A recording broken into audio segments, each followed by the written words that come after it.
on Bear Grylls.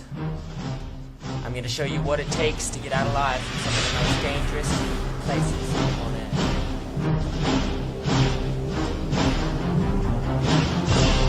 What we have here is some animal dung. I'm going to eat it.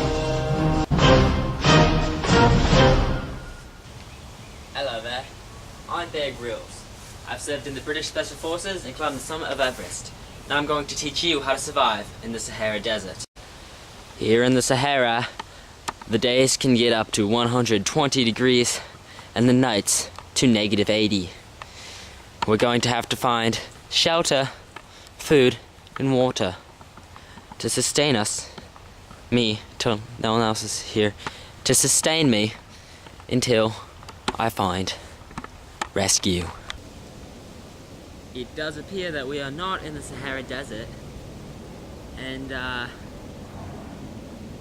there's trees all around me, so not sure where we are, but we're going to survive.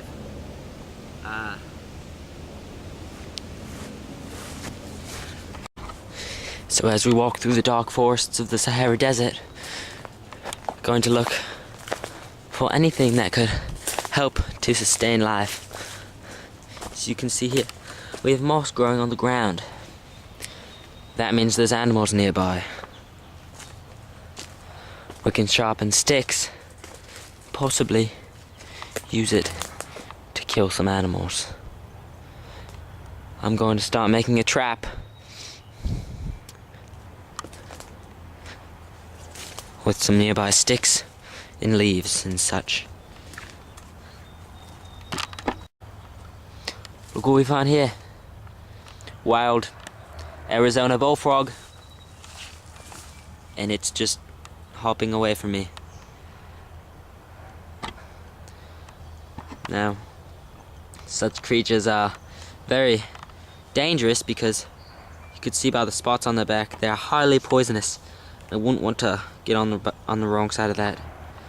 Toad frog, whatever. You can see that there are footsteps here from coyotes and other such animals.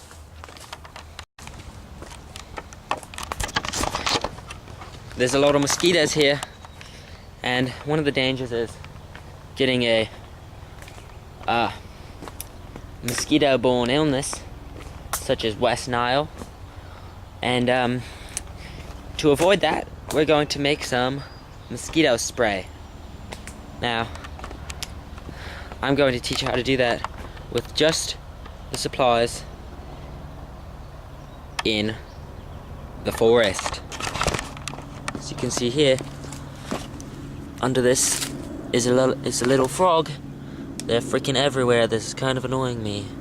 Look how little this frog is. Oh my god, it's so small. It's so small. Aww. Aww. Look how small it is. Aww. Look at it. It's tiny. Jump, froggy. Jump. If you touch its butt, it will... Ah! It has landed upside down. Alright, so going to teach you how to make some sunblock and other...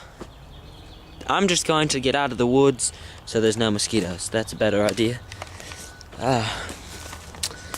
So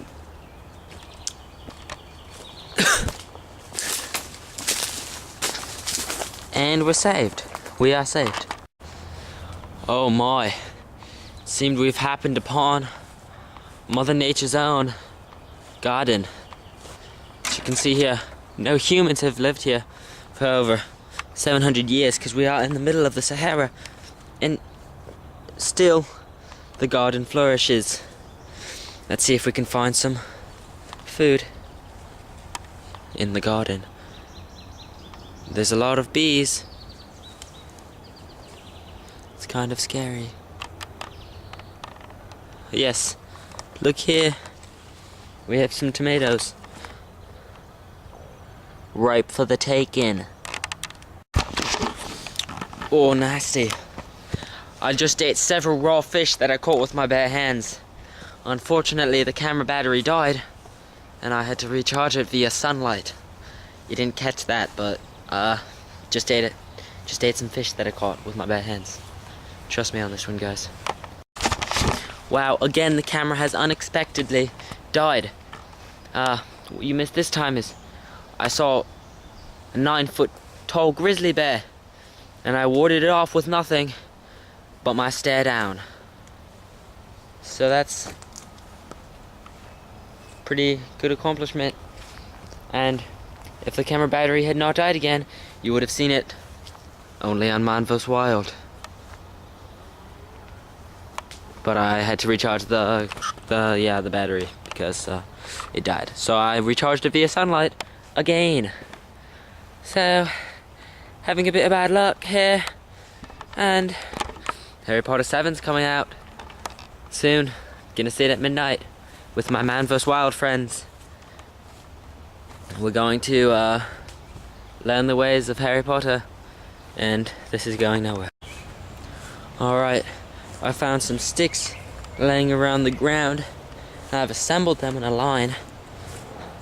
This means do not cross for any predators. Now if I just lay the stick upwards and put some leaves on top of it, we should have a good shelter. I'll come back when I'm done.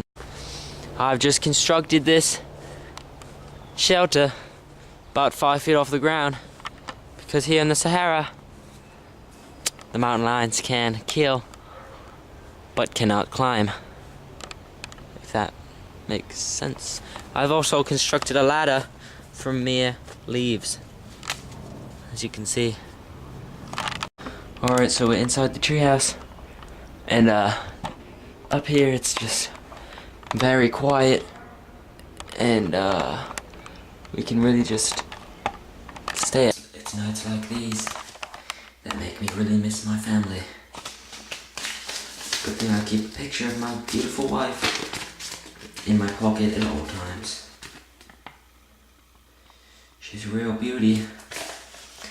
I miss her every single day that I'm on one of these trips.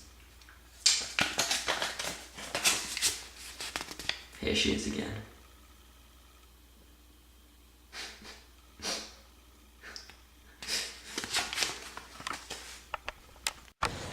Luckily, I found some dead campers. They left behind some bug spray for me. If you're ever stuck in a situation where you need something like bug spray, I would look for a tent or some dead campers, and you can take their stuff. It seems we have happened upon the creation of a wild animal that has some mental issues. He must repeatedly stack pieces of wood from trees. Don't know what the reason this is for this wild behavior, but as you can see, he's angry because he's kicked in this tree stump and it is broken in half. So we're just going to be on the lookout for some wild animals here. I just happened to cross a road, but the bad news is I'm looking at the dirt road right now and there's no tracks on it. No one's been on this road for a couple of years now, and I don't think staying on this road would really help much in finding me safety. You know, it's really symbols like these roads that just can really demotivate a person because they think there's a way out. But sadly, this road has not been traveled on for years. We best get to shelter. The storm's coming. It's times like these when if you can't find any food or water and the desert's really getting to you, this is all just a mind game. This is where I bring my iPod to just to make sure that I am. There's a car. Alright. Well, we missed the only car for centuries. So I could just listen to my iPod and it will really calm my nerves. And it's all a mental game here. Alright. It's day 16 and I'm really getting desperate for some food. So I'm just gonna pluck some leaves off this tree. Hopefully this will suffice in some food. If you're really getting desperate, leaves are an excellent source of protein if you can keep them down. That is. So, as you can see here, I've got some leaves. I'm gonna eat them one by one, hopefully I don't vomit. That really is a very foul taste. You know, after a while you sort of get used to it, or you just kind of want to throw up.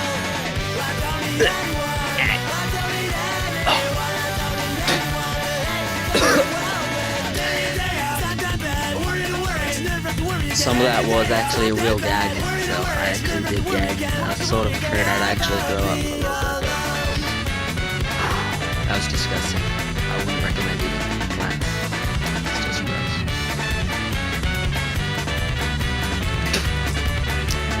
Alright, well, it's time to find some water. Luckily, a few campers left behind a hose. And see if there's any water inside the hose. If there is, I'm just gonna drink it, I guess. It's here we go. A hose. Let's see if there's water. There is water. Yes. In my mouth. Oh, there's only droplets left. And it is all out of water. It's run dry. What are we going to do? I don't know. But I do know, because I am the master of survival. And you can always eat a flower or two, just to bring the mood back up. Exactly 1 year ago, a couple were honeymooning in this very Sahara desert. They became lost from their group, and they were shortly later dehydrated and delirious. They began eating each other for food and survival. I don't want it to come down to that, so I'm going to try and find some real food. But that's a true story. They started eating each other. That's kind of what happened there. And, oi! Looks like a native built an entire house. Well, we've stumbled upon right here. Wow. This looks like a pretty nice place for a native.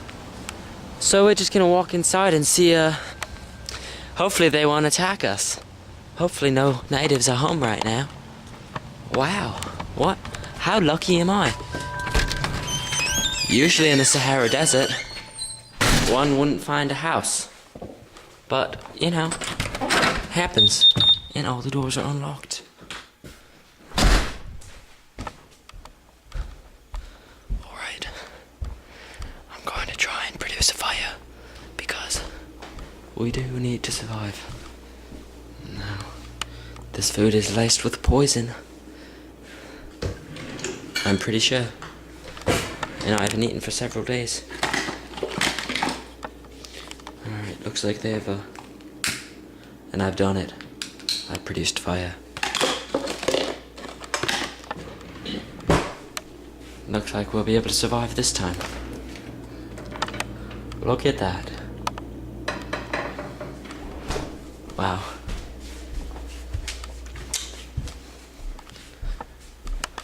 Okay.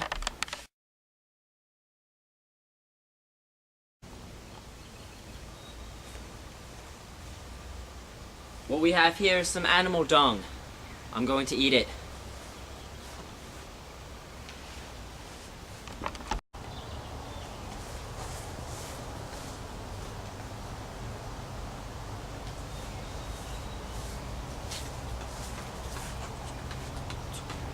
There's a girl running there. I'm scared to do my intro. She might hear me. Let's try again.